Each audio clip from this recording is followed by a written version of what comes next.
প্রিয় দর্শক, আসসালামু আলাইকুম। স্বাগত জানাচ্ছি আজকের আয়োজনে। আপনাদের সাথে আছি আমি শামীম আক্তার। আমার সাথে রয়েছে জিটিএফসি স্কুল অ্যান্ড কলেজের ৩য় শ্রেণীর মেধাবী শিক্ষার্থী মারিয়া হাসান মাহি। সে ২০২৩ সালে বাংলাদেশ কিন্ডারগার্টেন অ্যাসোসিয়েশন কর্তৃক আয়োজিত মেধাবৃত্তি পরীক্ষায় বৃত্তি পেয়েছে। আজ আমরা তার অনুভূতি সম্পর্কে জানব। মারিয়া, কেমন আছো তুমি? আলহামদুলিল্লাহ, আমি ভালো আছি। আপনি কেমন আছেন? অনেক ভালো আছি।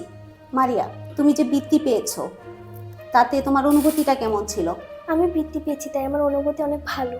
এই বৃত্তি পাওয়ার জন্য তুমি বাসায় কত ঘন্টা করে পড়ালেখা করেছো? 4 ঘন্টা করে। তুমি পড়ালেখার পাশাপাশি আর কি করতে পছন্দ করো? আমি পড়ালেখার পাশাপাশি ড্রয়িং করতে ভালোবাসি। তুমি ভবিষ্যতে কি হতে চাও? আমি ভবিষ্যতে ডাক্তার হতে চাই। মারিয়া, তোমার জন্য অনেক শুভকামনা। আশা করি ভবিষ্যতে তুমি অনেক ভালো করবে। সবাইকে অনেক ধন্যবাদ। আজকের আয়োজন এই পর্যন্তই। সবাই ভালো থাকবেন, সুস্থ থাকবেন। আসসালামু আলাইকুম।